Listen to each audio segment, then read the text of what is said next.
Janaki versus state of Kerala സിനിമയും വിവാദവും. സമീപകാലത്ത് കേരളത്തിൽ ഏറെ ചർച്ചയായ ഒന്നാണ് Janaki versus state of Kerala എന്ന വിഷയവുമായി ബന്ധപ്പെട്ട വിവാദം. ഇതൊരു യഥാർത്ഥ കോടതി കേസിനെക്കുറിച്ചുള്ള ചോദ്യമാണെന്ന് തോന്നാമെങ്കിലും യഥാർത്ഥത്തിൽ ഇത് സുരേഷ് ഗോപി നായകനായ JSK Janaki versus state of Kerala എന്ന പുതിയ മലയാള സിനിമയെ ചൊല്ലിയുള്ള തർക്കമാണ്. ഈ സിനിമയുടെ പേരും അതിലെ നായികാ കഥാപാത്രത്തിന്റെ പേരുമാണ് വിവാദങ്ങൾക്ക് വഴിവെച്ചത്. വിവാദത്തിന്റെ തുടക്കം ഇങ്ങനെ: പ്രവീൺ നാരായണൻ സംവിധാനം ചെയ്യുന്ന ഈ ചിത്രത്തിൽ അനുപമ പരമേശ്വരനാണ് ജാനകി എന്ന കേന്ദ്ര കഥാപാത്രത്തെ അവതരിപ്പിക്കുന്നത്.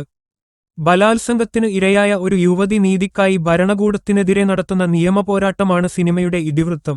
എന്നാൽ സിനിമയുടെ പേരും നായികയുടെ പേരും സെൻട്രൽ ബോർഡ് ഓഫ് ഫിലിം സർട്ടിഫിക്കേഷന്റെ CBFC ശ്രദ്ധയിൽപ്പെട്ടതോടെയാണ് പ്രശ്നങ്ങൾ ആരംഭിച്ചത്.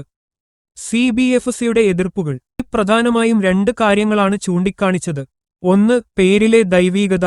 ജാനകി എന്നത് സീതാദേവിയുടെ മറ്റൊരു പേരായതിനാൽ ഹിന്ദുക്കൾക്ക് പവിത്രമായ ഈ പേര് ബലാത്സംഗത്തിന് ഇരയായ ഒരു കഥാപാത്രത്തിന് നൽകുന്നത് മതവികാരങ്ങളെ വ്രണപ്പെടുത്താൻ സാധ്യതയുണ്ട്. രണ്ട്, പൊതുസമാധാനത്തിനുള്ള ഭീഷണി. സിനിമയിൽ മറ്റൊരു മതത്തിൽപ്പെട്ട അഭിഭാഷകൻ ജാനകിയെ കോടതിയിൽ ചോദ്യം ചെയ്യുന്ന രംഗങ്ങളുണ്ട്. ഇത് സമൂഹത്തിൽ മതപരമായ ധ്രുവീകരണത്തിന് കാരണമായേക്കാമെന്നും പൊതുസമാധാനത്തിന് ഭീഷണിയാണെന്നും വാദിച്ചു.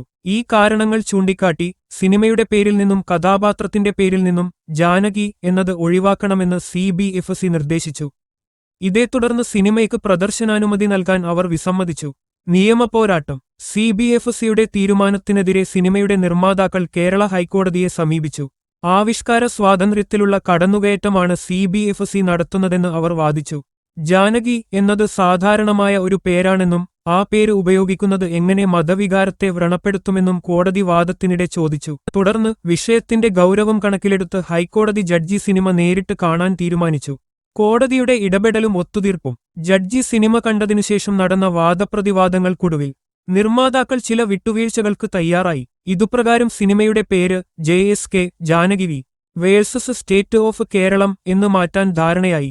സിനിമയിലെ രണ്ട് രംഗങ്ങളിൽ ജാനകി എന്ന പേര് നിശബ്ദമാക്കാനും മ്യൂട്ട് ചെയ്യാനും നിർമ്മാതാക്കൾ സമ്മതിച്ചു.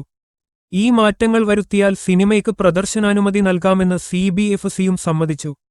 ചുരുക്കത്തിൽ, Janaki versus state of Kerala എന്നത് ഒരു യഥാർത്ഥ ക്രിമിനൽ കേസ് അല്ല, മറിച്ച് ഒരു സിനിമയുടെ പേരും ഉള്ളടക്കവും സംബന്ധിച്ച് CBFCയും നിർമ്മാതാക്കളും തമ്മിൽ നടന്ന നിയമപരമായ തർക്കവും അതിനെ തുടർന്നുണ്ടായ വിവാദങ്ങളുമാണ്.